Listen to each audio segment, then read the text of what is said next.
Hi, everyone, and welcome to episode 294 of the Tick Bootcamp podcast. The title of today's interview is You Had Me at Chocolate, an interview with Ali Lazowski.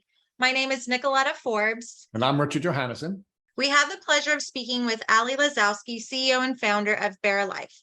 We named the episode You Had Me at Chocolate. The reason we went with this, You Had Me at Chocolate, was because without the experience of her Lyme journey, Ali wouldn't have created a chocolate that was healthy for her to eat and for many of us Lyme warriors as well. She told her story of how working with a therapist led her to understanding how her diet influenced her Lyme. Also realized that she needed to work with a doctor that thought outside the box. Working with this doctor then led her to realizing that stem cells might be an option for her. Without further ado, we'd love to present Ali Lazowski, CEO and founder of Bare Life, on this episode of You Had Me at Chocolate. Hey, Ali Lazowski of Bare Life. Welcome to the Tick Bootcamp podcast. Hi, Rich. Thanks for having me on. Well, I'm really excited not only to have you on, you've been somebody that we've been targeting for this podcast for a long time, but I'm even more excited about this podcast than usual because I have a special guest co-host today, our good friend, Nicoletta Forbes. So Nicoletta, please say hi to the folks. Hi, everyone. Hi, Ali. Thank you so much for being on today. I look forward to hearing your story. And with that said, I kind of want to jump in and just you give us a little bit of a background about yourself. Tell us, where do you live? Where are you from? Where did you grow up? Fill us in. Thanks, Nicoletta. I'm excited to be with you to a fellow Lyme warrior.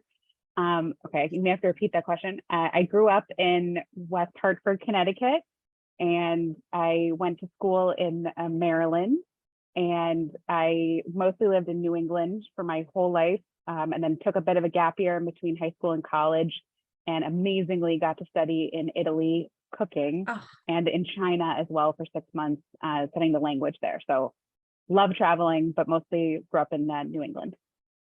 That's awesome. Italy's fantastic. Haven't been Amazing. to China. That's great. So with that said, fill us in. Were those included in any part of your future goals? Is that why you traveled? They were actually part of my gap year, which was, I was really fortunate, A, to have one at all, and B, my parents were very much like, if you could do anything, what would you do? We want this to just be like a year of passion, of, not focusing on what I was trying to achieve, but just a year of like, if you could do anything, what would you do? And I was like, okay, cooking in Italy.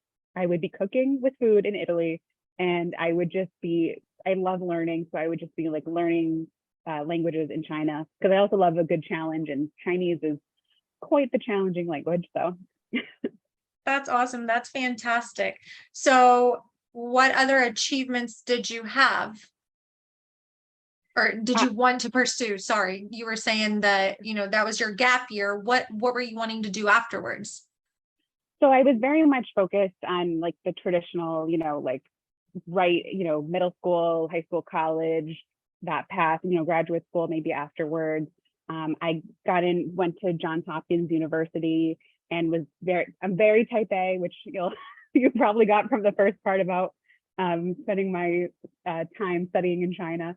And so I was very much interested in like international relations or international business, maybe even finance as well. And I was really sort of discovering exactly what I wanted to do, but I know I wanted to do like international business. I have a very entrepreneurial family, so I wanted to follow in their footsteps and do something related to that on maybe an international scale, but I was still 100% nailing it down. Okay. Yeah. So when you were still nailing it down, so did you start doing any of that stuff, or? I did, in terms of like, I had internships where I worked in China for a bit. I was on the debate team in high school and college. I was put in charge of, they had a stock market team at Johns Hopkins, where we invested about $100,000 of an endowment, which is again, like a dream thing to do at like 19, 20, it's crazy. Yeah. So I was running that. I was the only female head of an organization that was mostly male dominated. so it was really cool, very high. Like I was always trying to do more and learn more and take more harder classes and everything like that. So I felt like I was on the right path at the time, achieving what I wanted to achieve. Always wanted more, but felt like I was on the right path at that time. That's awesome. Sounds like it. That's an eventful life for a 20-year-old. Thank you. I don't know. It's Mine true. wasn't that eventful, not at 20. Not at all. That's awesome. So at what point did your symptoms begin? So they actually began in high school, but I didn't really know it at the time. I mean, I knew something was wrong, but I didn't really know what it was. So I don't even count this as part of like my health journey time period. But I was 17 and it was like junior year in high school, which is of course the time when everyone is like trying to apply to colleges and just being inundated with more homework than you have ever seen before, and which college can I get into, and interview and everything. And I just all of a sudden was really exhausted. I was on the varsity golf team as well, which becomes important because that's where you run into a lot of ticks, because I am not the best golfer. So my balls were often in the rough where there's, some longer grass where we know the ticks like to check out. And so at first it was presenting as sort of this brain fog, really intense fatigue. And I was just diagnosed with like a mono-like illness. That was like the official thing. And so that's what happened. And they gave me some antibiotics and things kind of got better, or at least in like a more stable area. And I was just so focused on like, I've got to go to college. I can't take off any time. I've got to stay with the plan. So I sort of just tried to like shove it all down and ignore it. And it was also the gap year coming was helpful, so I could take some time off. I took sort of a partial leave in high school. And then like my junior year in college, it all just caught up with me. And that's when things just kicked off. And did you notice any type of progression? Like, what was that progression that you noticed? It was just a real, I was so like focused on just like really a denial of like what was going on. Just like, there's no room for me to like acknowledge this. I've really got to focus on like, staying with my class, especially when you're that young. You're like, I'm 17. I'm supposed to be a junior in college with junior in high school with other 17-year-olds. And then I'm 18. I'm supposed to be like, there's such a like regimented trajectory. So I was really focused on like, I can't lose any time. I've got to stay focused, and all the way through college. And I was just getting more tired and being able to do less, but not really realizing it. And then being sick for longer and longer periods, like taking 2 weeks off to work 1 week and then being sick for 3 weeks. And I had all of these, there were so many other conditions that I found out in addition to the Lyme that muddled everything even more. So I was getting all these recurrent sinus infections that we didn't know. I was on antibiotics like almost every day for like a year or two before, I ended up in the ER. So like just with recurrent sinus infections like crazy. And so that's really what got like progressively worse. But at the time it didn't, again, I was just so focused. And then the other big thing for me is I also found out that I have IBS as well. So every time I would eat anything, I would be in such terrible stomach pain. And that was also getting just worse and worse and worse as I went. What would you say that the pivoting point where you knew that you had to do something or something? I know we say we knew something was wrong, but where was that moment? What was that moment that you knew something was wrong and you had to do something? Yeah. And for me, I wish this wasn't true, but for me, I needed like a big, like wall, like neon sign moment, like a big stop, like I needed something. And for me, I ended up in the ER. And okay. It turns out I had like 102-degree fever and I was like delirious. I couldn't get out of bed. I was just still like, I'm going to keep going. I'll be fine in like 2 days. It'll go away. Like, I'll be okay. And I was just in the ER and they were like, you are not okay. You need a medical leave of absence. You need to take some time. You need to figure it out. And I just really, I thought I was just very, denial is the best word, very focused. I just really thought that it would be fine tomorrow because I had no experience in dealing with a chronic illness in a real way, that someone could be sick for such a long time. I just thought like, you get sick and you get better. That's pretty much how it is. So it was literally, I was in the ER and they were like, you have to stop or you're going to die. So I needed to, they were like, you need to take some time. You have a bad fever. You can't get out of bed. And so that was pretty much it. I was like during exams or right before exams, and my parents came, packed me up, and went home and started my 7-8 year long journey of trying to find an answer of what was actually happening. So speaking of journey, what were those next steps on your journey? Once you had that moment where you knew that you had to do something more because something was definitely wrong, what were those next steps? Yeah. So the immediate next step was sleep, a lot of sleep. I think I slept for at least 2 days straight or something like that. I was just exhausted. And then it became about circling the wagons and really Googling everything that I could find. And I just started with my primary care, who had no idea what was going on with anything, and just hopped from doctor to doctor in almost skipping stones around the pond. I went from one doctor who would recommend this specialist, an infectious disease specialist, and then the infectious disease specialist would recommend a neurologist, and no one knew anything about anything. No one had any idea. And what was also worse for me is my conditions were so layered. So the first onion, the first layer of the onion, as I talked about, I had those recurrent sinus infections.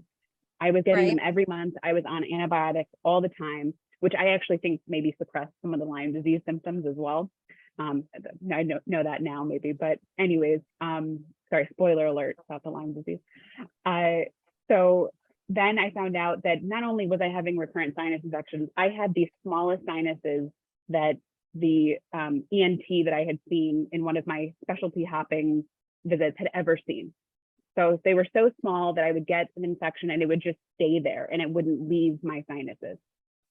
So then I had to go find a specialist, and I went all the way down that rabbit hole because I had to find someone who could actually operate on such small sinuses, that they had to have them mapped out the brain in order for them to really get in there and do that. So then that went all the way down that rabbit hole. And I was like, okay, this is the answer. I'm going to do the sinuses. They're really bad and we'll be done. Yay me.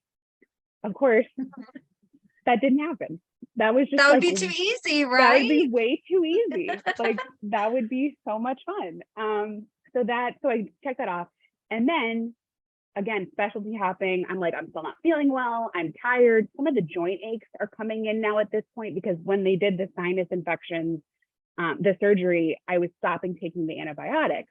So I was starting to get these migraines and these really bad joint aches, my back, and was just going to the dishwasher to empty the dishwasher, taking a shower was the big thing I did that day. I was so just everything felt heavy. I couldn't concentrate. I didn't even know this at the time, but because I didn't think it was abnormal, but I would just sit in a room with no lights, because any little bit of anything, the computer screen, a little light bulb next to me was incredibly stimulating and painful. So I had all of these symptoms, and probably even some that I'm forgetting about at this point. But I was sitting with her. So I was I know there's something wrong. I need to see another doctor. So I continued my specialty hopping, saw another infectious disease specialist that was recommended by the last doctor, and they did a CAT scan. And there was this little shadow on the top of the CAT scan. And they were that's weird. There's not supposed to be a shadow there. So they did an ultrasound. Turns out I had cancer that had metastasized from my thyroid to a little, not too bad, just a lymph node or two. And I was oh my, I remember getting that, and I just knew it. Like, sometimes, because your body, and like I knew, and they don't tell you anything like in your ultrasound, but I just knew it. Like, I remember I walked out, and I'm not like hyperbolic with stuff. Like, I'm not like I'm dying when I'm not. Like, I am very like, I downplay stuff, as you've learned from the beginning part of my story. And I came out and I was like, Mom, I'm telling you, it's cancer. And then of course we found out like an hour later.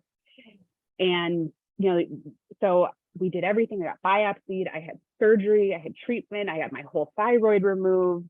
I had to deal with all of those medication things, which you have to supplement. And let me tell you, getting your thyroid removed is not like getting your appendix removed. It is such a major thing. It is, it really controls so much of everything you do, especially as a woman, because we have cycles. So my hormones fluctuate each month, and your thyroid normally releases hormones, so that gets affected by that. So there's a lot of management that has to go through it. And again, this whole time I'm thinking, this is the answer, because I have a fever this whole time. I forgot about that. I have a fever this whole time. And I'm thinking the thyroid, it regulates your body temperature too. This is it. We got this. I had the cancer. That was the thing. We're going to check this off and be done. Nope. Not That the case. wasn't it. Not it. Just another layer on that onion for me. And then again, just kept specialty hopping until another infectious disease specialist, I think this is, I listed like 5, but there were probably like 15, 20 in between these, just who would run everything. And I got to tell you, I have never had so many people run a CBC and a CMP in my life. Like, everyone would just run it. I would come to the offices with like a stack of medical records, and everyone would just run a CBC. And I was like, I have it from last week. And they were like, we just got to check it again, because who knows? And of course, there was just nothing on that. So like, I was like, I felt like they weren't listening to me. I felt like I was losing my mind. I mean, it was horrible, until one doctor was like, what about Lyme? What do you think? And I was like, how did I grow up in Connecticut and not think about that Lyme? At that point, at that point, when you got to that doctor previously, up until that point, how many doctors would you say you've seen?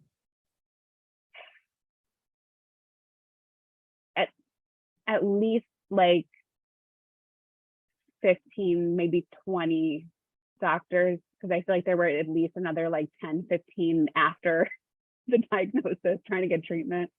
So yeah, maybe like at least, yeah. And they were all specialists for the most part, just from what we're hearing.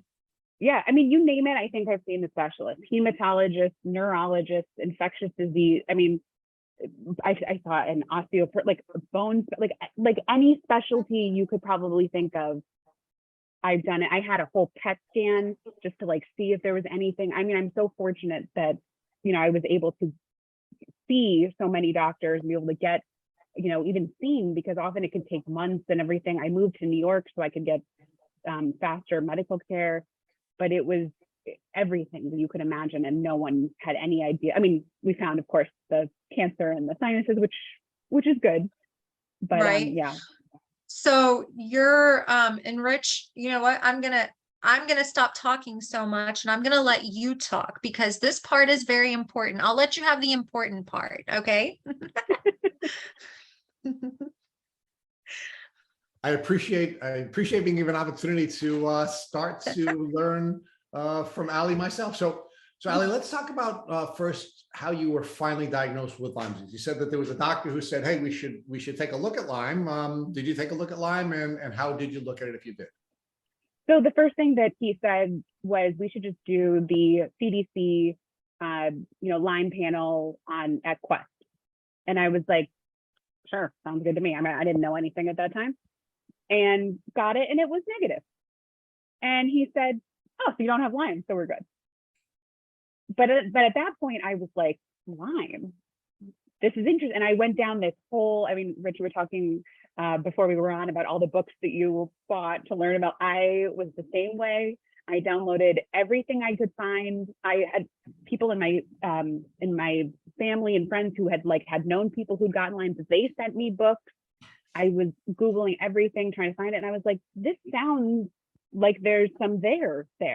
Like there's something there. So I went doctor hopping again, and found someone who could got me an IGenic test instead of a CDC one. And of course, by that time I had learned that there were some things wrong with the standard CDC testing at that time, and that maybe another test would be helpful. And of course, it came back positive with multiple bands, not just for Lyme, but for co-infections, Ehrlichia, anaplasmosis. I got like the best ticks with all of this stuff. So, yeah. Well, maybe you had multiple tick bites. Maybe you had the best. Yeah. Right? So That's a great point. So Ali, I mean, look, you grew up in Connecticut, right? I mean, the Lyme capital of the world, at least it was for the earlier parts of the history of Lyme disease. Yep. Did you or anybody in your family ever suspect that you had Lyme disease? And what's so funny is my grandparents and my aunt and uncle live in Lyme, Connecticut. Like, we had no excuse. And it was sort of like thrown up at a time, like, what if it's Lyme? But it was sort of that, we didn't know anything about it. So I never had a bullseye rash, that I knew about. No one ever saw a tick. Earlier in the journey, like I said, because I was on the antibiotics, I didn't have as many joint pains. I wasn't like classically presenting for Lyme. And so no one really was like, this is the right call. And that's sort of where that journey at that time ended. So I think one of the dangers of having this, this classic presentation in our heads, right, where we're looking for ticks, which in most cases we don't find when they're biting us, unless you're taking some very specific steps to check yourself every day, a couple of times a day. Yeah. And this belief that, that a majority of people get a bullseye rash, which they don't. And if you do get the bullseye rash, in many cases, you're not going to see it and know what it is anyway. And many doctors, even when you have a rash, don't properly diagnose it. And again, there are a lot of other types of rashes, which we treat in many other ways that are Lyme rashes as well. So, so because you didn't have this acute presentation, at least didn't realize that you had an acute presentation, despite having what sounds to me like very classic chronic Lyme disease symptoms, you never really thought about it, right? Even at Johns Hopkins gals, right? I mean, I knew you were a fellow geek when I first met you, and I did see that you went to one of the best schools in the country, right? So think about that. You grew up in Lyme. You're a geek. You're really smart. Clearly, very high IQ. If you're going to a school like you went to, I mean, if you couldn't think about Lyme, who's going to be able to think about Lyme when they're on this journey? I mean, especially when you have doctors around you. Like, I mean, I remember my mom like raising it at an appointment and being like, could this even possibly be Lyme? And they were like, no way. Especially when you have the team around you who are, again, supposed to be the experts, or you think are supposed to be the experts in this, being like, no way. Who would I be to question that? Or at least that's, what I thought at the time. So talk to us when you went on your geeky Lyme journey, right? I mean, you and I have had a very similar research journey, right? I mean, you're really a capable young person. You're now geeking out on Lyme books. And now are a lot of things starting to make sense for you, right? Because you're a young woman. Again, you're a girl at some of the earliest stages of this, and you're having multi-systemic illness, right? I mean, were you starting to now think, wait a minute, I have fatigue, classic Lyme symptom. Fatigue is followed up by discovering that I'm immunosuppressed and my body can't clear me of these infections. And they look at me and they say, oh, the reason we can't clear these infections is because you have some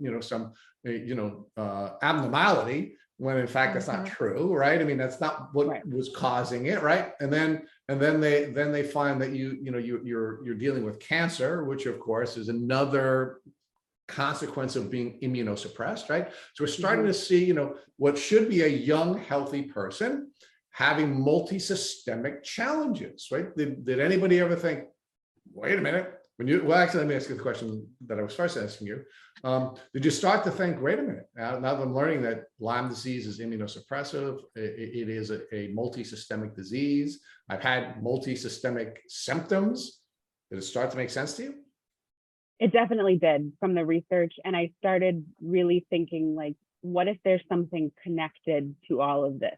Because like, I mean, I was like, there's no way that I'm just like the most random, unlucky person ever. Like who's just got this sinus thing that's not connected to anything, this cancer thing that's not connected to anything, these stomach issues that aren't connected to anything.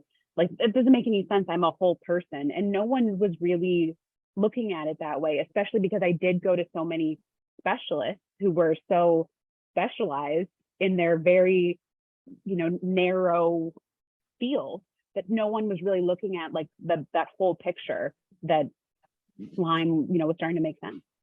So that was the question I started to interrupt myself to ask you that I now want to ask you, right? Which is, why do you think no one really looked at the whole person? Do you think it's because of flaws in the medical system where we become so specialized? Do you think it's because the doctors just don't have the ability to sort of connect these dots with Lyme disease because of some of the challenges of Lyme disease?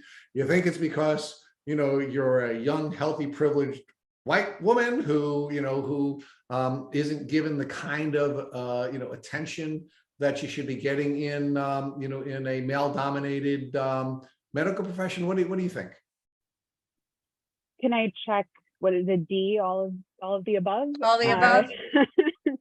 Yes, I mean it's definitely, it's really all of the above. I mean, I downplayed my symptoms too. I thought I was like losing my mind. I didn't want other people to think I didn't want to get told that I was making it up, and I got told that anyways. I remember being 19 and being told by one doctor that, and I'll never forget this, that it just, as you get older, you get tired. And as you get older, you just, you get aches and you get, more tired, and it just happens as you get older. It's natural. And again, I was like 19 at the time. So I flaws in the medical system, over specialization, insurance plays a role in that. I mean, I'd gone to so many hospitals that like they had 15 minutes with me, and we've been talking now for however long, and you can see my story does not fit in 15 minutes. It's complicated. There's a lot of nuance. So I think there's a lot of reasons behind it. And I think that I also didn't feel that I could advocate for myself as much at the time, or that would be frowned upon. And I think that was also something that I wish I had known, that I could be like, I don't think you're seeing this, or here, let me show you these documents. Let me show you the research I've done. I didn't feel like that was appropriate when I had started. And I wish I had known that that was okay, or that I could find someone that was okay with. But why didn't you think that was appropriate? Is this something you think is part of the medical culture? Is it the way you were raised? Is it, was it something about you? I mean, why didn't you think you could advocate for yourself that way? I have that same question.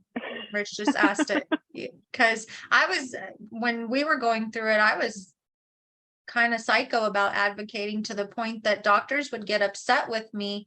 So I've never felt that. So it's really good to hear, like, what made you feel like you couldn't advocate for yourself? I think I think it's a couple of things. Like I'm not a huge fan of conflict.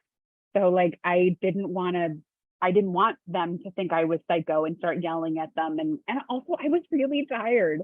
Like I didn't have the energy to, like, even just going to the doctor's office, getting dressed, trying to go there was such a strain. I ended up with PTSD around seeing doctors because of it. And it was just such a thing. And then also I think, and also the way I was raised, my grandparents, who are amazing, amazing humans. My grandfather is a rabbi.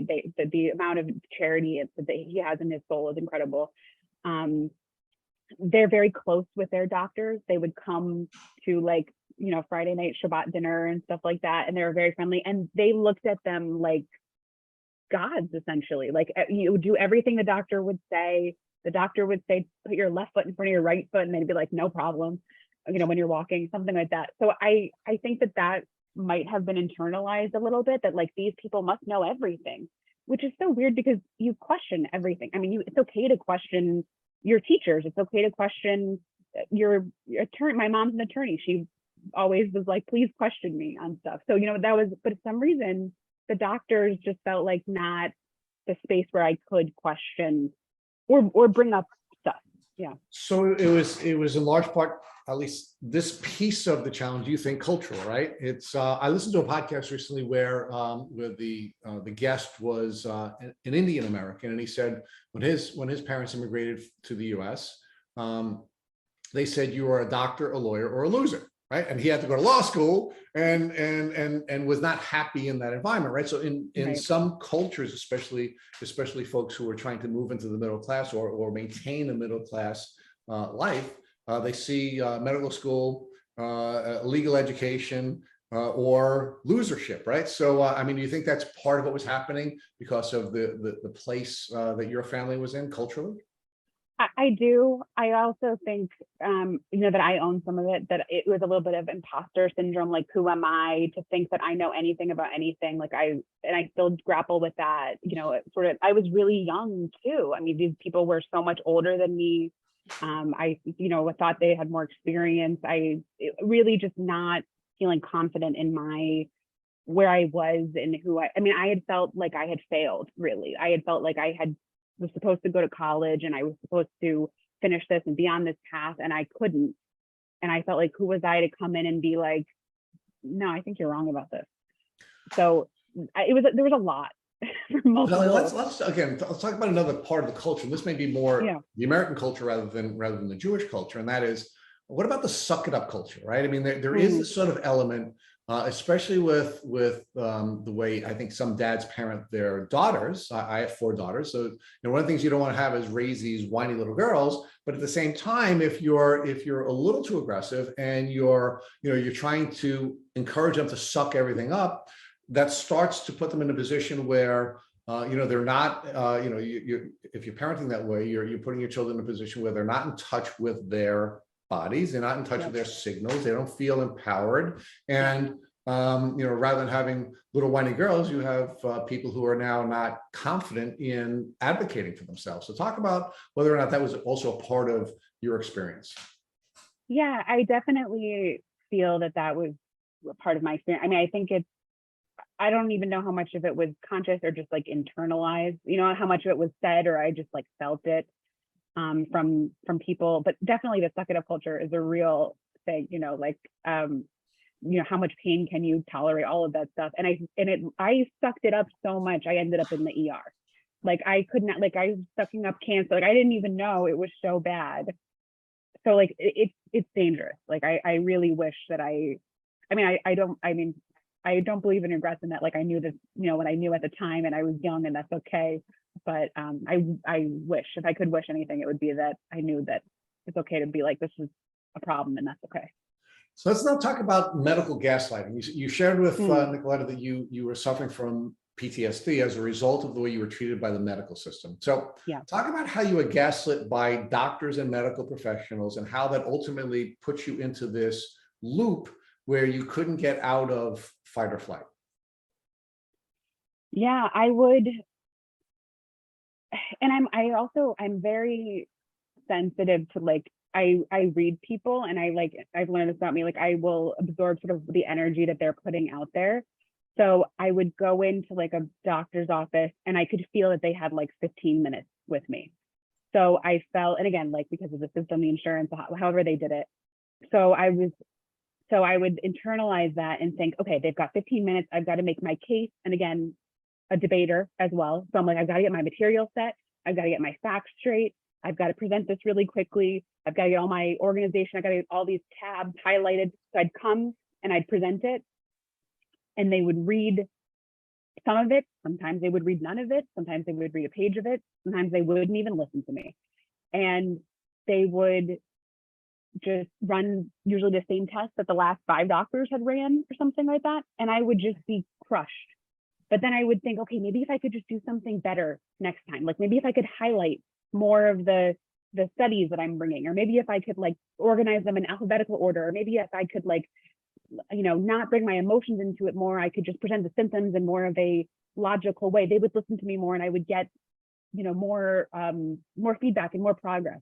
And I just put me into this cycle that I was so freaked out about even like saying anything or talking to anyone or opening up about anything with a medical person, that it was just, and anything they would say that was a rejection, which was you don't know what you're talking about, or you don't have Lyme. Or people would say it later on when I got diagnosed, I don't believe in chronic Lyme. I don't believe Lyme is a thing.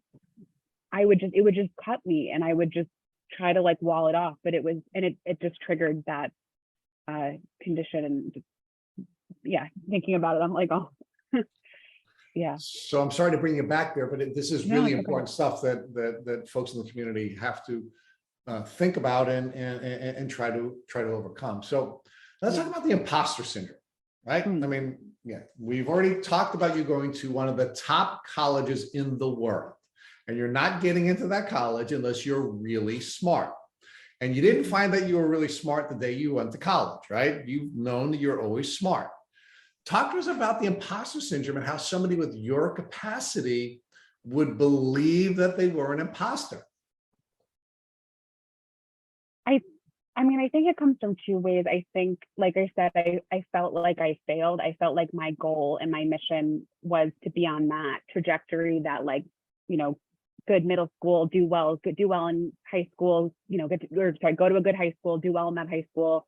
I went to a top high school as well, Miss Porter School, amazing high school, and then like do well there so I can get into a great college. And so I felt like I failed on that journey. So that really hit, and that was my identity too. Like you know, when you introduce yourself, you know, what are the things that you say? I would say that I'm a college student. I go to Johns Hopkins. And so when I couldn't say that anymore, or that wasn't the whole thing, it was a very difficult time for me. And I will also just say culturally, at least in my family, you don't want to get too big of a head. You know, you don't want to think you're so good. So, you know, often there'll be, if something good happens, you can say like, okay, but that's not that big of a deal. You know, what's the next thing? Or don't worry, it's not, you know, gotten to Hopkins, who cares? So I think that sort of those two things combined a little bit to create that perfect storm for me. Right. So, and now, of course, I think some of the recent research suggests, and I listened to a podcast recently, Hidden Brain podcast, and I can't remember the name, psychologist, so I apologize for listeners. I can't remember the name, but I'll try to put it in the show notes. And what this expert on the imposter syndrome suggested is that both men and women feel the imposter syndrome, right? Although the research generated out of psychologists studying women in the 70s, and that's how the imposter syndrome ultimately was identified. But we all, both men and women, according to recent research, do feel that we are fooling the world and fooling ourselves, and really are not capable of accomplishing a lot of the things that we are built to accomplish, right? Yeah. But it presents differently with men and women. Although we both feel it, it's actually more paralyzing to women because of the way we culturally I think box women in than with men. So talk to us a little bit more about that. Do you think your gender played a role in your reaction to these cultural constraints that were placed on you? I do. I think culturally, and again, I mean, I'm a modern woman and everything like that, but I think culturally, even like the older people in my family, I was getting feedback with, oh, I'm so glad you could go to a good college so you can attract a better husband. You know, like there is still that, you know, classic like boxing in of what, you know, it wasn't about what I wanted to do, or it was that you can get a better husband. So well done. So I do think that that's definitely a big part. I think, yeah, it's hard to say because I went to, you know, an all girls high school where, you know, it was so focused about empowering young women, which was amazing. But for some reason, it's still, when I got out there, and maybe it's because I wasn't with men in like high school, it's like in that formative time, I think about it all. I wonder if that played, that when I was in college and when I was out, you know, trying to talk to all these different doctors, most of whom were male, that I didn't feel as comfortable sharing things that were very personal. So it's, you know, a combination. My therapist will get back to you. That's the full. So, Ali, let's talk about your gap year. You shared with Nicoletta that you took a gap year and you traveled to Italy and China. Italy, and you studied Chinese, right? So what role did your illness play in that gap year? And if your gap year was driven by needing a break because of fatigue, because you were driving yourself too hard. Do you think it was wise to, to go to foreign countries and study the most difficult language to learn in the world? Wise or just very on brand for me? Well, it's clearly on brand. I don't think we have to worry about brand. I just want to talk about, again, because we have to talk a little bit about boundaries here in a minute. But what was really sort of like, flashing in my head when you and Nicoletta were talking about this was that it looked like, this plan that you had for yourself, or was given to you by your family, your culture, or however that came to you, put you in a position where you were starting to set boundaries, and you were looking to take a break, and you were stepping out of this traditional set of steps, but then you go and work your ass off anyway. So tell me about that piece of it. Well, funny enough, the boundary around that came from my parents. They were the ones telling me, you need a break, you should take some time off, you should do something different. And I was like, the only way I'm taking time off is if I can go to school during it. And it'll just be different school, it'll be cooking school, and then it'll be Chinese. So it'll be different, but it's still going to be school. So that's sort of where that sort of push-pull comes in. But it was definitely less, it was school, but it was so much less intense than the school that I had been in. So it was familiar enough, but I was taking like 1 or 2 classes. So I had a lot of time where I toured Italy and Europe, which was amazing. But a lot of time I was in bed and I was just sleeping. And I just had kind of internalized that was normal at that point, that it made sense that a 18-year-old person at that time would have to like sleep for days on end. And so that's sort of where that push-pull came in at that time. So now you're diagnosed with Lyme disease, right? You finally get the IGeneX test, you're diagnosed with Lyme and a whole host of co-infections. I'm not in love with the word co-infection, but we'll talk about that in a minute. It must have been exciting that you now finally have this diagnosis that ties together so much. It was a medical mystery for you. It was. I was over the moon. I've got an answer. We can go in this direction. We've got a path. And that's true. It felt, after being in the weeds with everything for so long, it felt so joyous to have people I felt like who understood me. Like I felt like the lab heard me. You know what I mean? Like finally the scientists heard me. They heard my body. They got it right. So it was such an exciting. I remember I was jumping up for joy. I cried. I called my mom. It was like getting into college, genuinely. But like, and no one. I was like, no one has ever been this excited about testing positive for something ever. So, yeah. No, unfortunately, that's not true, because we've had many people on this podcast share the same euphoria that comes along with this epiphany, because they believe that they now have a simple solution to a simple problem, right? Right.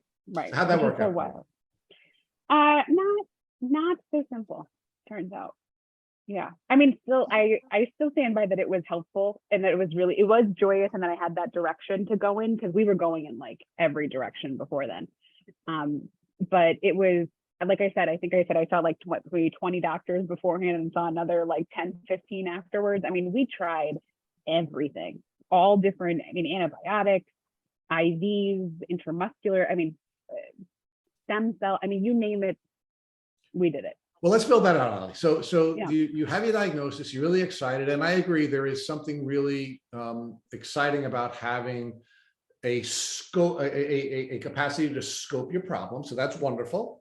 Of course, we believe that because we have our problems scoped, we are now going to find an easy solution, which of course is not the case, especially when you're chronically ill. And you had this very aggressive presentation of a number of different, multi-systemic challenges.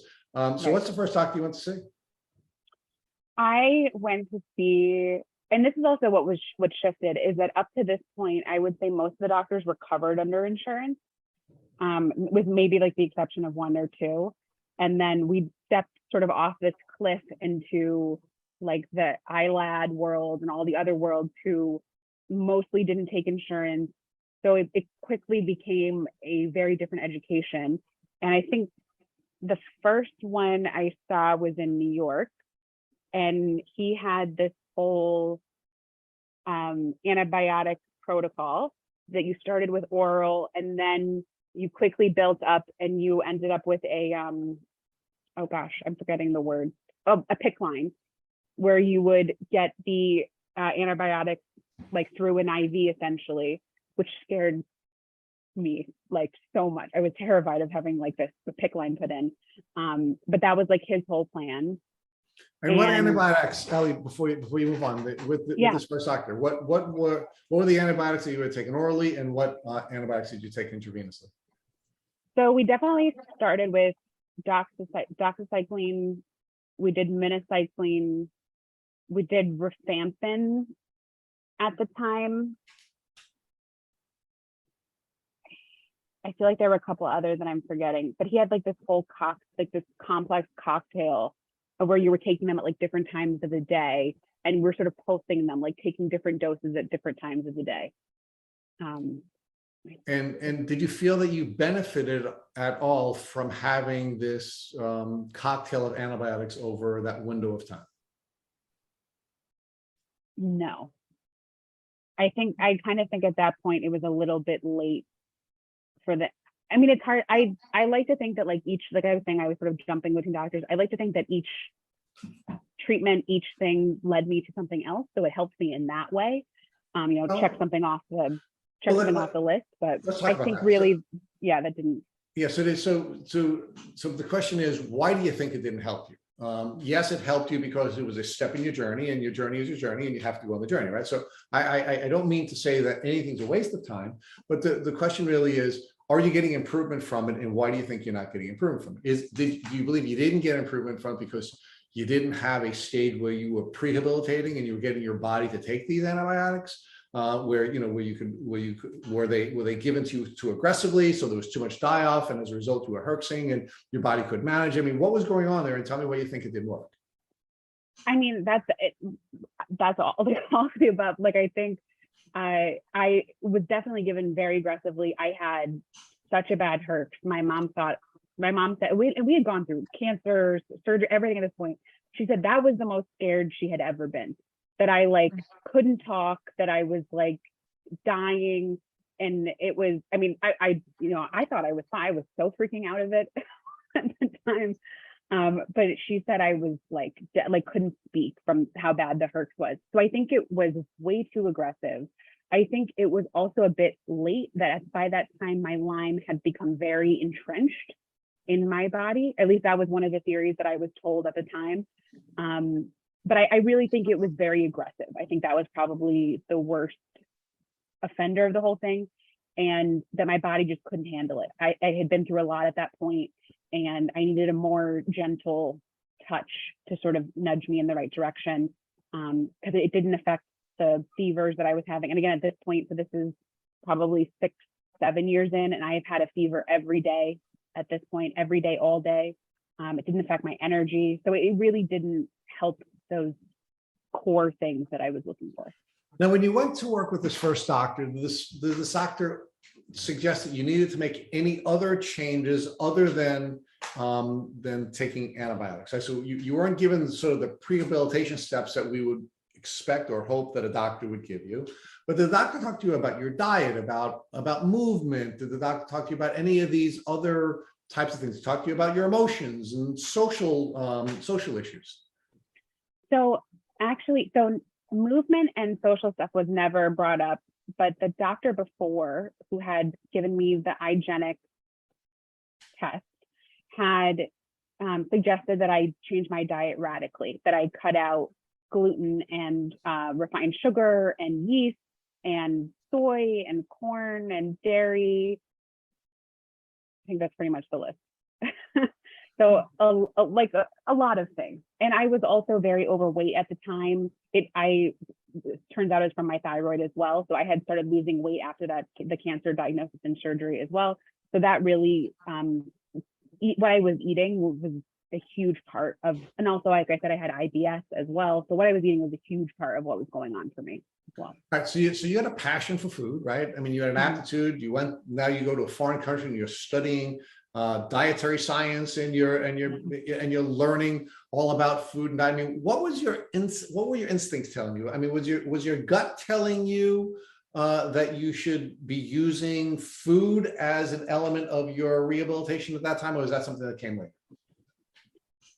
When I was studying, or when I from No. After you're studying, you now have your diagnosis. You're not being Yeah. treated. You have the first doctor who's now speaking to you and telling you, hey, food and nutrition is going to be an important element of this journey. You now go to your first doctor who's giving you all these antibiotics without any prehabilitation. When did your gut start to say to you, I really have to do a better job with my diet, and that what I'm putting in my body is going to have an impact on not only my ability to heal, but my ability to be healthy at all? I heard it when that doctor told me, but actually it was in the waiting room of that doctor who wanted to do such an aggressive antibiotics treatment when I was talking to another patient. And because that first doctor had listed a lot of things to get, I mean, that's a lot to just say to someone, get rid of dairy and gluten, like just get rid of it if you don't need it. It's hurting you, your gut's all met, like that's a lot. Especially someone who is trained in Italy, you're going to have a lot of macaroni, right? So how can you cut out all those carbs? I know, I have such a sweet tooth. I was like, what are we going to do here? So that was a huge thing. And I was talking to this other patient in the waiting room, and she said that it totally changed. It turns out she also had IBS. It was just like this kismet moment. And she was saying that it made such a huge difference in her brain fog, just giving up gluten, and her energy and everything. And she was so like open and honest and authentic with what she was talking about. And I was like, if this gets me 2% better, I'm in. Like I was willing to try anything. And she really like helped push me over it. Obviously the doctors were, and as I floated it to more doctors as I went to, and they were like, hell yeah, try it. But it really, I was like, if this gets me anywhere better, I'm in. So when did you begin to introduce some of these changes? So you were alerted to the dietary changes by your diagnosing doctor. Mm-hmm. You were now being urged to introduce these dietary changes by another patient who was authentic and somebody who was moving you. When did you finally introduce these changes into your life? I started the dietary changes like the next week, but I started them gradually, which was something that I was working with a therapist at that time as well. And we talked a lot of, I also like can jump in on something like 150 miles an hour. So she was like, why don't you try one? Like, instead of getting rid of everything at once, let's like, sort of tier it. So get rid of dairy, for instance. Let's just start there.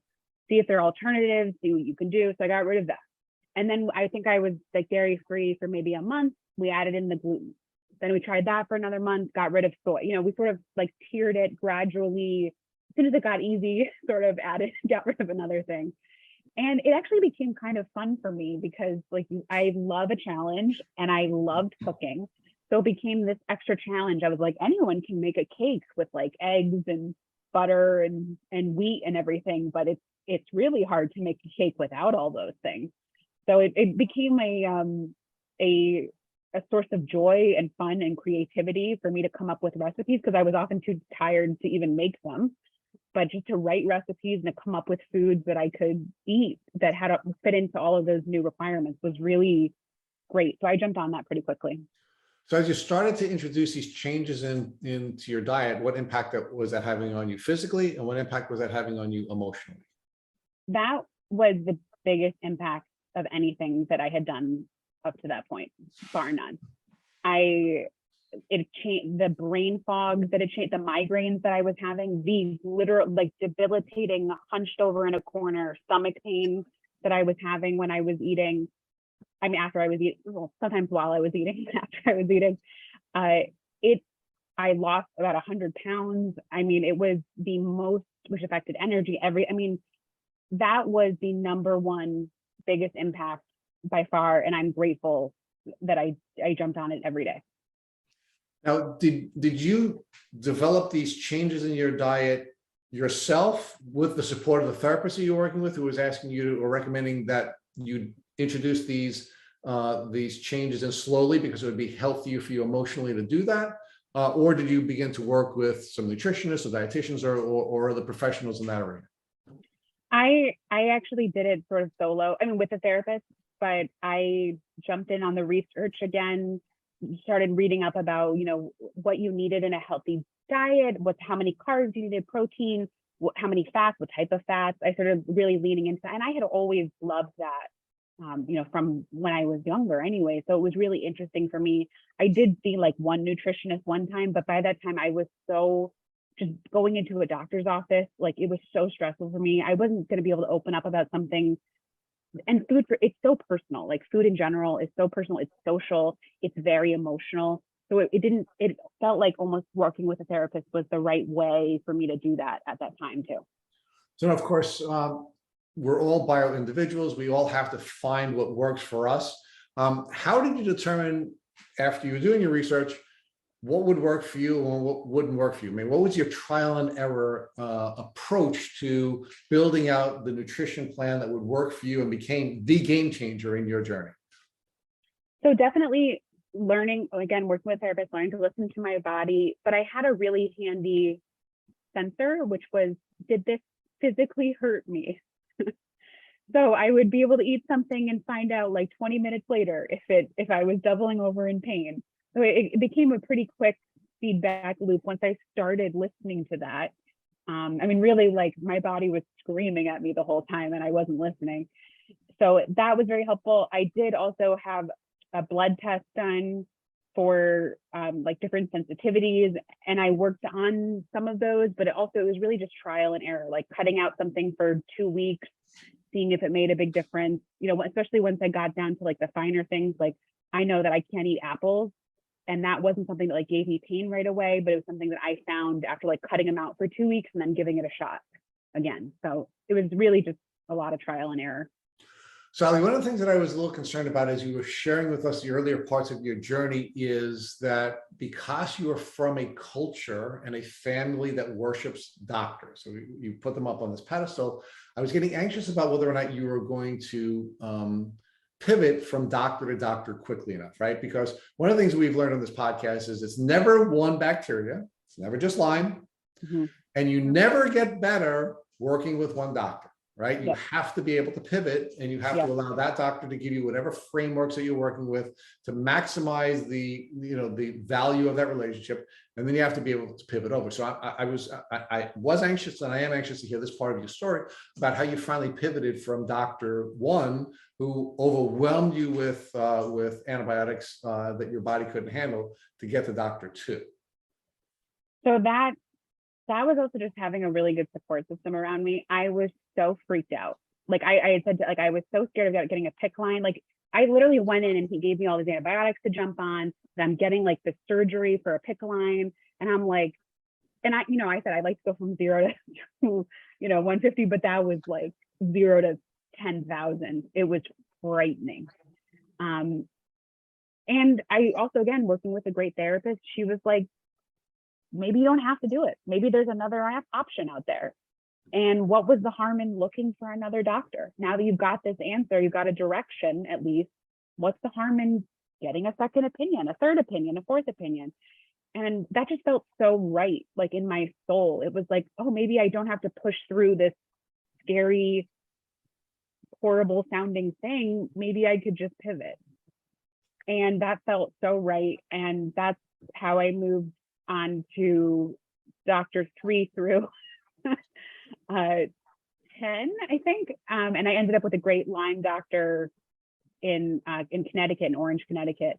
And that's where we tried like the next big chunk of sort of slower ramp up with antibiotics and bicillin injections and stem cell treatment. That really started making a difference for me.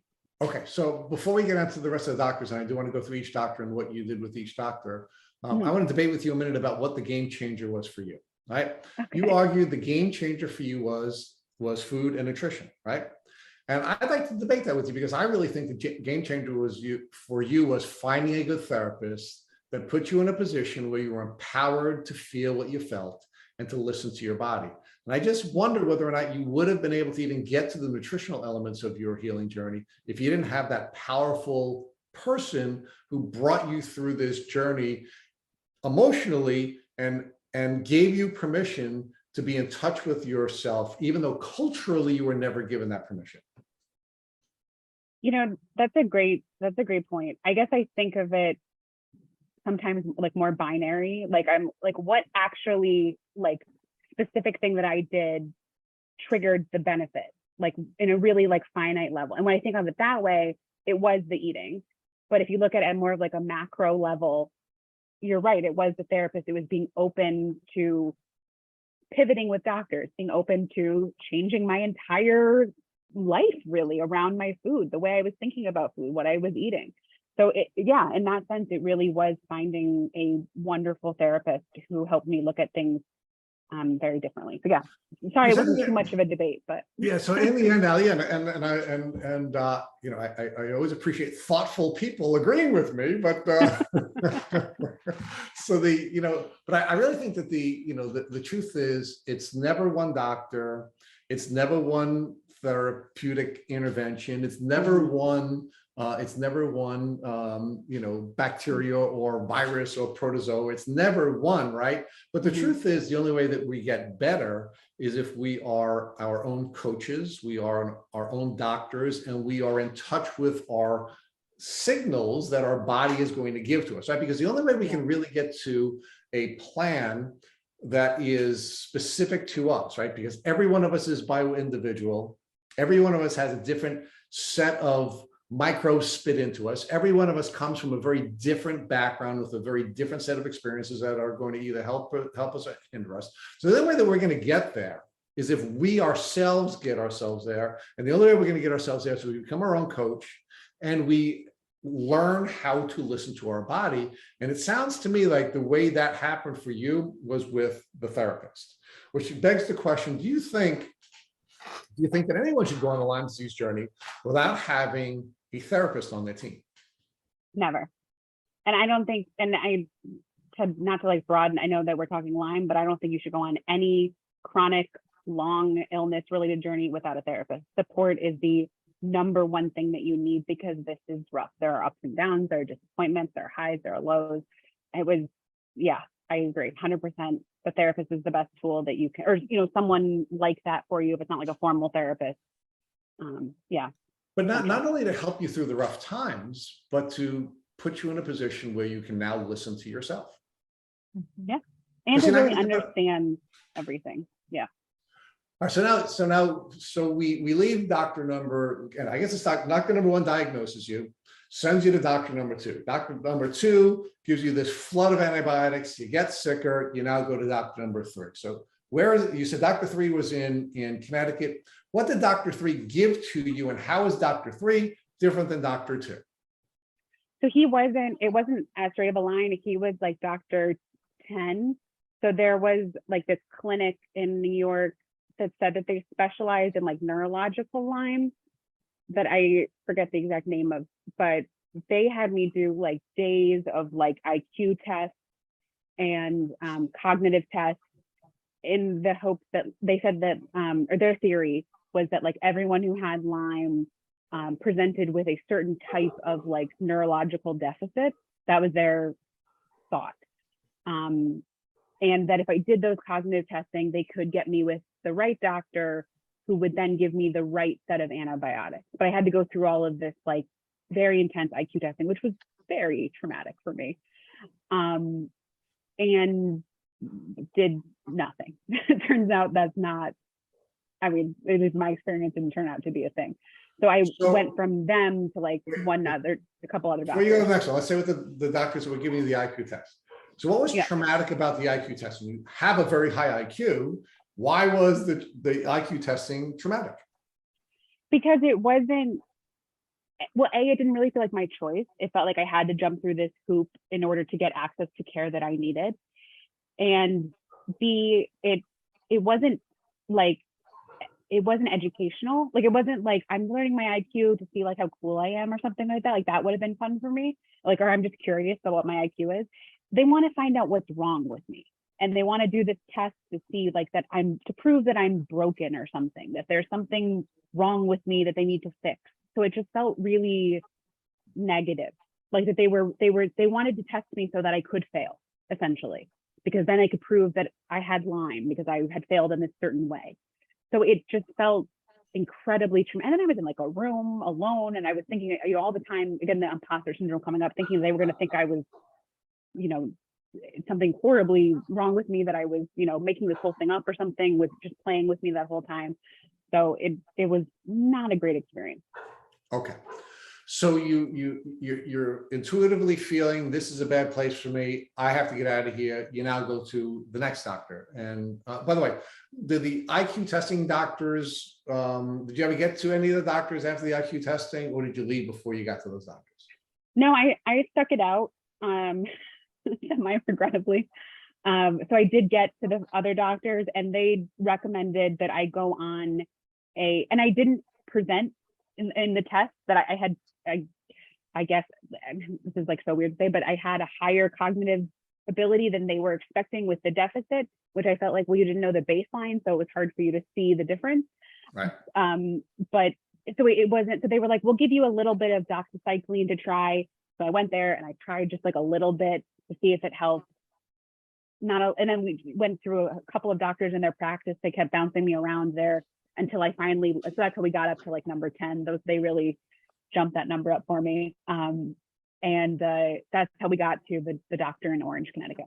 Okay, so talk about the doctor in Orange, Connecticut, and how is that doctor different than the first 11 doctors you saw? Well, the one thing that the one thing I say was that I found very consistent is that he's a bit eccentric. They have their own way of doing things, and I felt like I had to adapt to the way that he was doing everything. That wasn't quite the way I was expecting a normal doctor relationship to go, which triggered a little bit of my PTSD again. So it was just still difficult. But he had a whole protocol that I felt like was more wide ranging, that was had more room for individual input than other doctors. And that was really a game changer for me. I still feel like the food was the most game changing, but so he put me on like I said, Vicillin. We tried Avado quine. I'm probably pronouncing that horribly, so I apologize. But if you can Google it, close to it, you're on it. We then tried like Gamunex C, like IV. And then we went, and none of that, I feel like it all made like micro differences. But for me, the biggest difference in that treatment period was actually doing stem cell therapy. It was the first time that I had gotten rid of my fever in 8 years at that time. And that's scary too. There's a lot of risks with that. There's a lot that goes into that. But that was the one thing that really changed at that stage for me. Okay. So I'm going to go back to the way you described the doctor. I'm going to use my term. So you meet this doctor. You've been gaslit for a long period of time with all of your diagnosis doctors. They all suck, right? Yeah. Then you get diagnosed, and now you see, seems like the doctor diagnosed you as relatively competent, gave you some pretty good advice, but then you see 10 or 11 other doctors that suck, right? Now you finally get to this weirdo, and like he's like a little offbeat, and I'm taken aback, and it's triggering my people. Like, why'd you stay with the weirdo? And why do you think the weirdo was actually a better doctor than any of the almost 30 doctors I think we've counted before, maybe more than 30 doctors? Because he thought outside of the box. You know what I mean? Like the eccentricness, the non-linear being was actually helpful, because my answer wasn't linear. I wasn't a in the box patient, as us humans are not. We're all, as you've been saying, we're all very different. We're all individuals. So I think that actually became, again, it was still very weird to be like, okay, I think he's really helping me. I'm going to put the other stuff aside. Wait, you have to pause for another second. What? You got to give us a description of this weirdo. What was so weird about this guy? I need to know. You're talking in very general terms. Give us some detail here. I don't want to like call out anyone. Right, but I'll just say that, like, and this is for me, but I am super allergic to animals. And this doctor had animals all over his office, like crawling on me while I was trying to express how it was, like in this chair with me. The whole office was covered in animal everything, hair, like, and I'm very allergic to that stuff. So that was in particular one thing that was very memorable and very it's something I had to overcome. And we're very glad when we moved to like telehealth sessions. All right, so the animal weirdo doctor who thinks out of the box and behaves out of the box turns out to be the person that is very different than everyone else in more than just his little idiosyncrasies.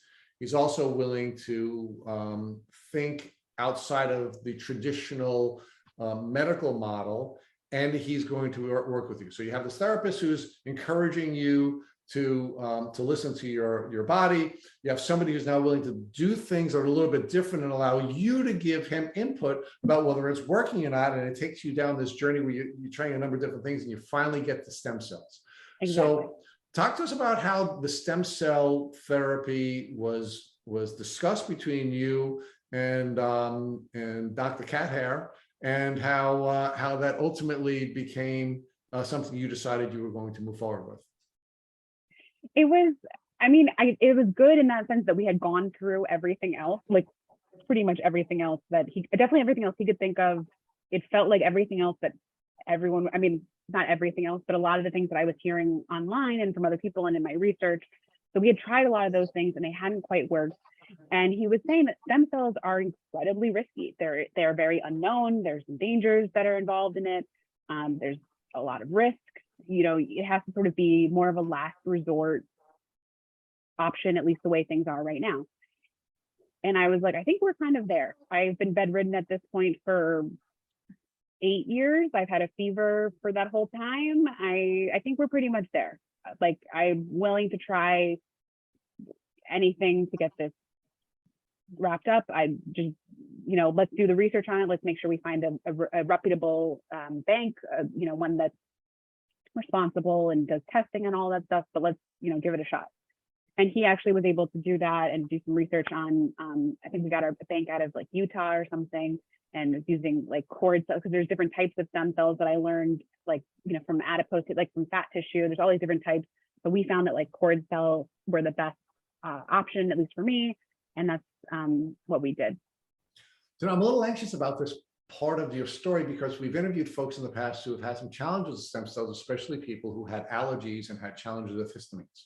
So yep. You're an allergic gal who's going to a place where your allergies are triggered, when all the cat hair's all over you, and this is the guy who's asking you to use stem cells. Did he tell you that in his research, people who have histamine issues and people who are suffering from allergies, in many cases have challenges with stem cells? And if he did, was that something that caused you to think maybe this might not be something I should try at this stage of my journey? So I felt like he could have shared more things about stem cells with me, but I had done a lot of research on it before. So I can't remember like who exactly brought that up, but it was discussed. And I did end up taking Benadryl when I took the stem cells to sort of counteract that. And fortunately didn't have a problem, other than Benadryl and I are not great friends, but not from the stem cells at least. And he did have like a separate room that was kept more sterile than his place with the animals. So that was at least better too. All right, so we have 3 game changers here for you. Game changer number 1 is your therapist, right? You're taking this journey with somebody who's helping you not only overcome the ebbs and flows that come along with being chronically ill and dealing with all the medical trauma, but you also have a therapist who's helping you to be in touch with your body and to now advocate for yourself when something's either working or not working for you.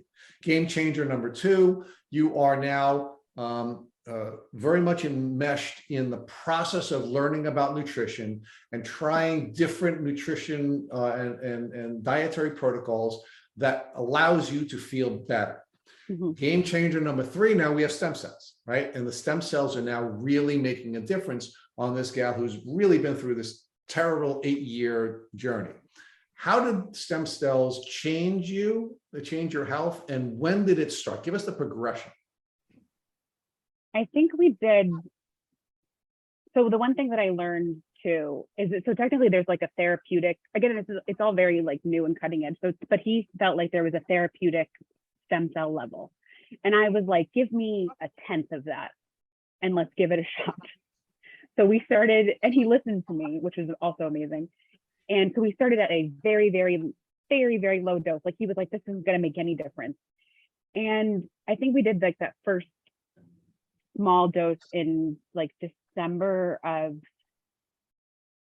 it must have been right before the pandemic. So like, I think 2019, December of 2019 is when we did the first very small dose. And they do it by weight. So I think like for my weight, it was like 3 grams or something. And I did like a quarter of a gram. Like it was, I could be sort of wrong, but that's pretty much the gist. And then we did, and it was also a test. Like I wanted to see if I had an allergic reaction to it, if there was some other problem, if it made things worse.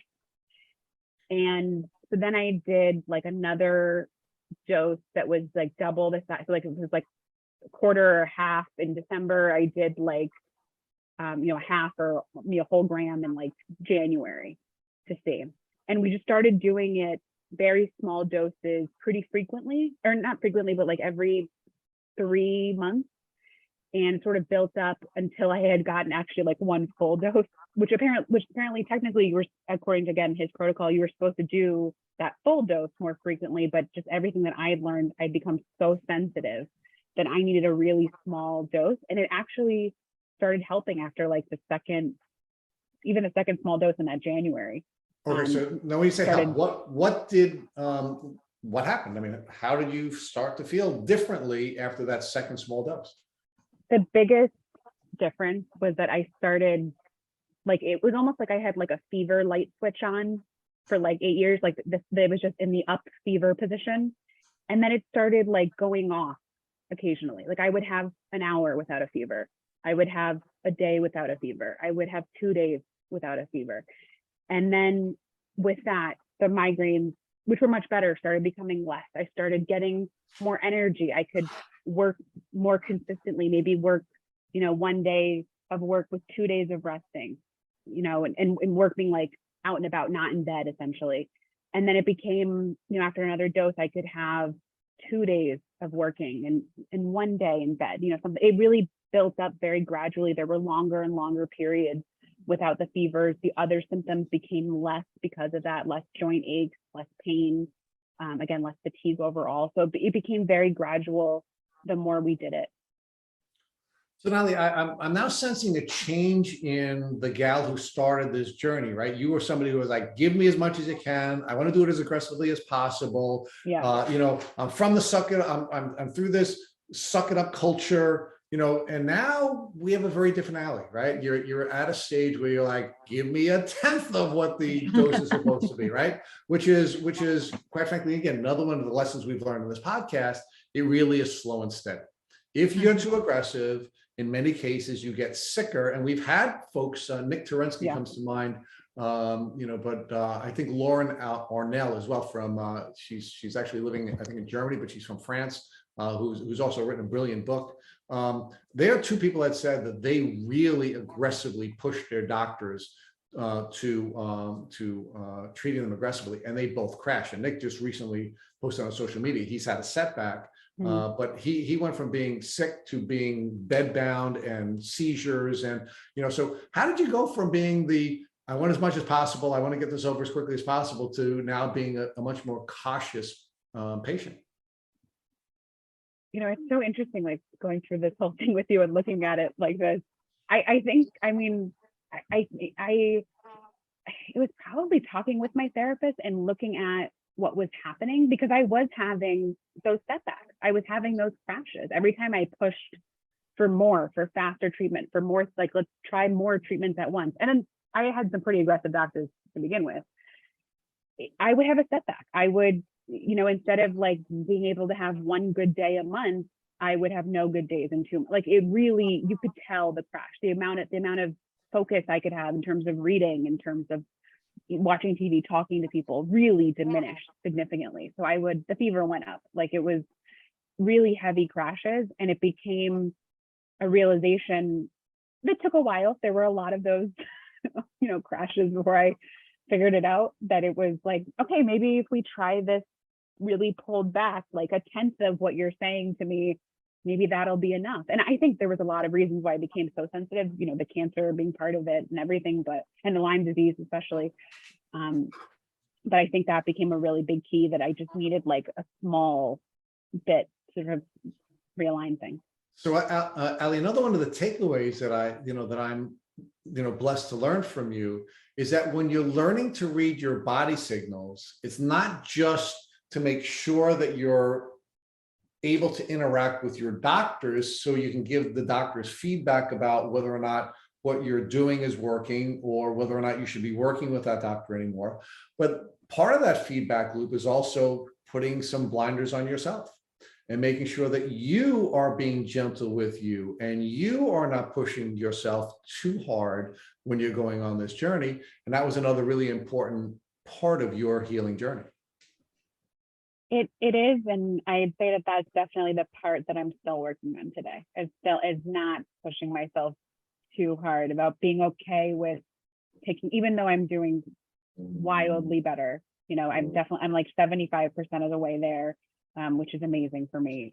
But still not working, 27 hours a day, something like that. And it's still something that I struggle with, and that my therapist and I are still constantly battling out. Right, because because remember, part of your personality is you didn't have time to be sick. You didn't have time to listen to your symptoms. You didn't have time because you were on a mission. Your mission was to get through college, to get through, get to your place in life, right?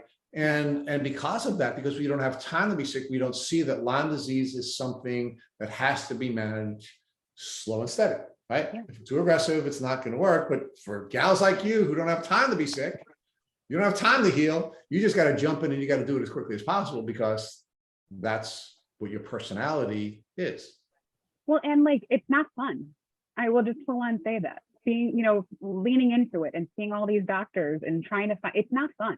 It's, if you can get it, that time where I was trying to ignore it, that I thought I was getting away with it, there was a reason for it. It's because it's hard to lean into it and to advocate yourself and to commit to doing the work and trying to really heal. It's hard, but it's so worth it. But it almost sounds to me like it did become fun for you. The way you described, investing in the nutritional elements of this and leaning in a tradition, like your face was glowing when you were describing that. So it almost sounds like it did become fun for you. You just had to find those pieces that spoke to you, and then you started building on those pieces. And when you began to love the process, it sounds to me that's when you started to heal. That's true too. I mean, it was definitely hard, but there were definitely huge benefits. I mean, I found what I was meant to do in life, because of this, being, working with food and everything. So all right, but pause on that, because Nicolette is going to take you through that. I have a little more to talk to you about before you get there. Sorry. So spoilers. Don't jump ahead in the story there, Ali. So talk to us about how the whole stem cell process came to a close, or has it not come to a close? I wouldn't say the door is like fully shut on it, but I haven't had an infusion in like a little bit over a year, and it's been good. I've been maintaining with infusions of Myers cocktails, which like B12 and vitamin C, about every 4 to 6 weeks, and that has been holding off the fever for me. So what actually came to the point was my allergies started to get really bad, like so much worse than I had ever had allergies before. On the stem cell, we started, we were on that trajectory doing, one every 3 months, a little bit higher dose. And on, I think maybe like after the 4th or 5th dose, I was just so sensitive and so allergic to like anything. Like any little tree allergy I had was like a level 10. And to me, I was talking to the doctor and I was thinking, like, if allergies are your immune system overreacting, maybe we've reached that point where my immune system has been built up enough where I'm not having the fevers anymore. Maybe we just need to let this, go for a while, which is also hard too, because again, to your point, I'm, ready to keep going and keep going on it. Maybe the best thing I can do here is just let these stem cells work and let them have time to rebuild what's been, damaged. And that turned out to be the key as well. So now, are you doing anything else other than the Myers cocktails in your current treatment? Other than still continuing the diet and seeing the therapist, no. Right. So I mean, your therapeutic relationship is going to be lifetime, and we all should have a therapeutic relationship. Your dietary changes or your nutritional changes are lifetime, and we should all have that as part of our journey. But I'm just, by way of therapeutic intervention, it's the Myers cocktails, and that's it, right? You're just allowing the stem cells to work and using the Myers cocktails. Exactly. That's the plan. Okay. One more thing I want to debate with you about before I turn you over to Nicoletta to talk with you about your transformation that you, of course, were already anticipating and ready to go to before I finished. And that is, let's debate a little bit about the game changers versus the impact that it all had on you. One of the things that I'm always concerned about in this podcast is we have folks come on who have been in treatment with 10 different Lyme doctors. In some cases, like Ali Lazowski, who's again, very successful and had access to every major Lyme doctor ever. And she went to Horowitz, and she went, like everyone, right? Yeah. So, and then, so the concern that I always have when we're doing this podcast, and one of the sort of the holes that I always want to close up is a lot of folks say, well, I went to Dr. X and I did protocol X, and that's what got me better. And I'm like, not so fast, right? Every single step in the journey, as you had argued before, leads you to the next step. But maybe it's a little bit more than that. Maybe every single step is making changes and improvements in you, even though you don't see it at the time. You may not be able to see it until the end. And perhaps we make the mistake to say, hey, if you want to follow Ali's model, get a therapist, change your diet, use stem cells, and you'll be better. Or is this really something that, needs to be looked at more holistically? So for example, when we interviewed Chris Newby, the author of Bitten, brilliant book, brilliant author, she and her husband went on the journey exactly the same time, got bitten at the same time, got sick at the same time, had similar symptoms. And what Chris told me when I interviewed her was that the reason she believed she had a better outcome than her husband is because she used antibiotics, and she used IV antibiotics early on in the journey, and he didn't. And she believes that's why they had a very different outcome. So you were not happy with your IV antibiotics and some of the things that happened early on, but do you think perhaps that did beat down the microbe load enough for your immune system to manage, and then the rest of the stuff was successful because of that? And do you think you also had some of those similar kinds of things in the other places you went to? Or do you think perhaps really to shortcut your journey, it could have been therapist, diet, and stem cells? I really think that I do actually really think that it all worked to some. I mean, like I think it's impossible to say for sure. And I've also learned to become more comfortable with not knowing and just being like, I'm here now. Some of these things worked to get me here. I'm not 100% sure of everything. But I do think that they did help. I think it's hard to say, was it the more aggressive treatment? Was it, the doctor in Connecticut more with like the rants on? But I do kind of think that, at least in my head, the way I think about it, and again, I have no proof that this is the way it really worked, but I think that the antibiotics, the IV, the intramuscular penicillin, bicillin injections, all of that, I think it did kill enough of it, or kill some of it, that, or killed all of it, who really knows, that at the time that we were able to do the stem cells, they were more about healing the damage. Like I think of it sometimes as like, I don't know why the image came to me, but it's like sort of like my body had been through a war, and then there was all of these scars, all of these like craters from bombs and everything. And then the stem cells were able to come in and really fill up and hopefully repair some of that damage. But possibly without all those antibiotics, there still would have been guys fighting them in there, and it wouldn't have worked the same way. So that's kind of how I think about it in my head, but I'm not sure. And I know that like the real difference for me happened at the stem cells, but it could have just been because my body was so used to being in a fevered state. I mean, it was more normal to have a fever than not at that point, that I needed something like the stem cells to come in and really fix that, turn that switch off. So its story is so complicated, like the cancer and everything. Like, it's hard to say what was, the smoking gun on one thing. All right, so now, Ali, you've been on this journey for 15 years, 16 years, 15 years, right? So I want you to look back at the 17-year-old young woman who started this journey. What would you say to her? What would you have wanted her to know when she started this journey that you now know? And how would you advise her when she started this journey so that she would have she'd have less suffering on the journey? That's such a question. I think I would say a lot to her.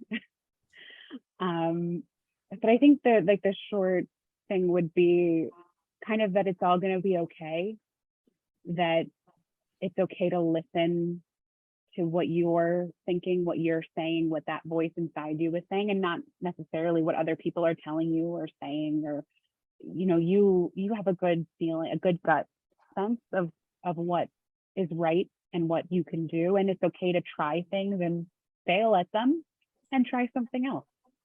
So I think that's kind of what I would say. And I'd also probably say something like, I'm proud of you as well, that she would need to hear.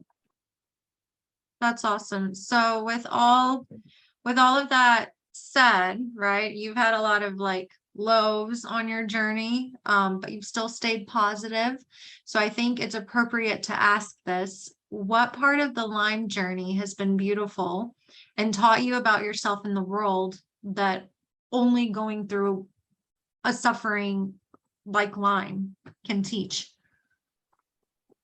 It has been like transformational, honestly. I am, as we've sort of talked about, and as I've even investigated more talking with you guys, I am a very different person now than I was then. And I feel like I am my more authentic self now. And that just feels so great. And that's given me, what I even said, in the beginning, I knew I wanted to go into international business, international finance, but I wasn't really sure what it was. And through Lyme, I was able to find what I feel like I was meant to do. I was able to find who I think I'm meant to be. I'm not a finished product. I'm not done in any sense, but that's been really beautiful to have that time to be able to work with a therapist, to really be stripped down in a way, to sort of like the bare things, to face hard choices, to really have to look at difficult decisions and to be able to come through that, and to have a really nice support system to know who really is there for me, and everything has been pretty special. How are you feeling now? How are you feeling that you're called to use your newly discovered God-given gifts to serve the Lyme community?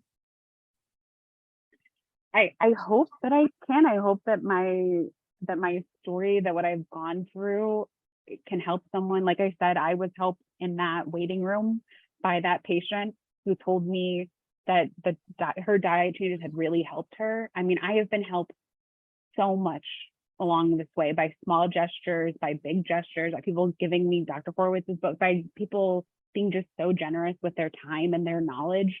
Because if you think about it, we've got this sort of really specialized knowledge that isn't helpful to, like, random people on the street, but it is so helpful, or can be so helpful, to someone also going through this Lyme journey. And I think that's pretty special. So if that can help in any way, if the food discoveries that I've made can help in any way, then that's amazing. It makes it all seem even more worth it. So you said that, you found what you were meant to do. Can you share a little bit about what that is that you're meant to do? What is your business? Fill us in. So this is sort of like, I feel like the happy ending here for me. My business is my business is called Bare Life, which I came up with a name when I was sitting in bed And I was trying to think of names, and I was sitting in my childhood bedroom, and I was looking at a teddy bear across the street, across in my other bed, and my dad's name is also Barry. And I was thinking how perfect bear, like, but not BEAR, BARE, what I've had to be in this journey, what I believe like is the best diet, a clean, pure food thing. So that's why I called it Bear Life. And it came from when I was told I had to get rid of all of those foods, get rid of dairy and gluten and refined sugar. I just started playing around in my kitchen and writing recipes in my bed. And I came up with the idea to come, because I was saying, where on the shelves is that clean food? Where is that plant-based, refined sugar-free, gluten-free food that tastes delicious and that I can eat now? And there was nothing. So I started creating it in my kitchen. And like I said, I have a very entrepreneurial family. So when they tried it and loved it, they were like, maybe this could be a business.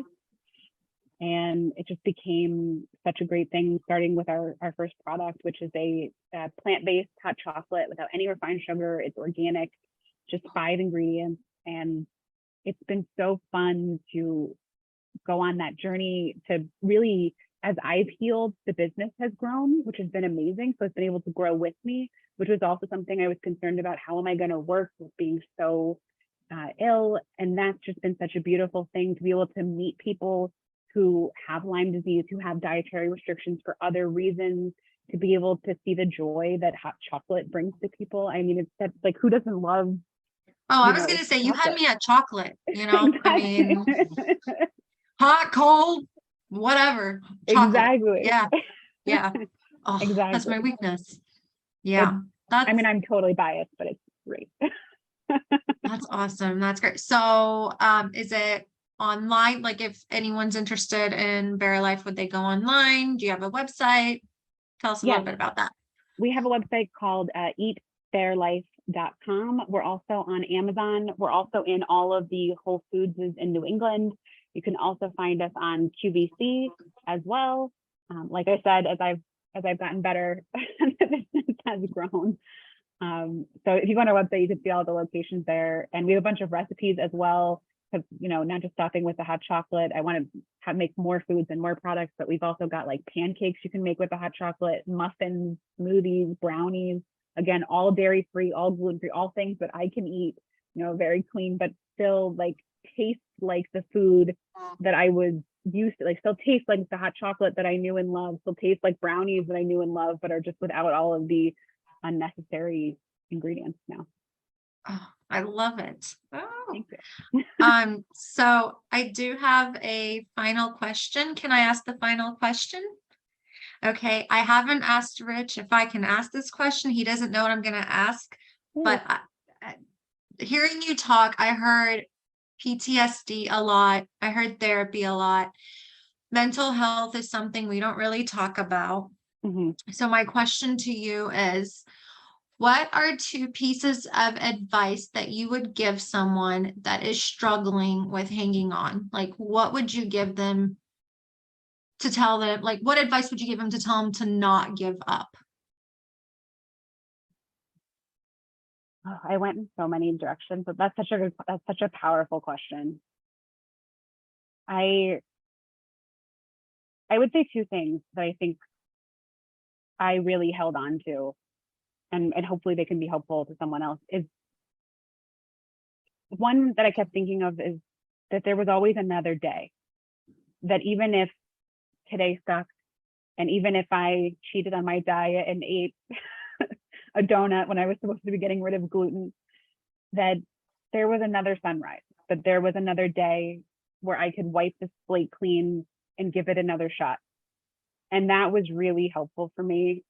And also, my grandparents are Holocaust survivors, and they lived through the most unimaginable tragedy. And they met in a line to be sorted, to go left, to live, to go right, to be killed. And that's how they met when they were children, and reconnected later, and lost huge parts of their family during the Holocaust. And having their story told to me as I've been growing up and to have them in my life, it's always put in perspective that if they can do that, I can do this. And that's sort of been inspired. So I've been inspired by their journey really as well.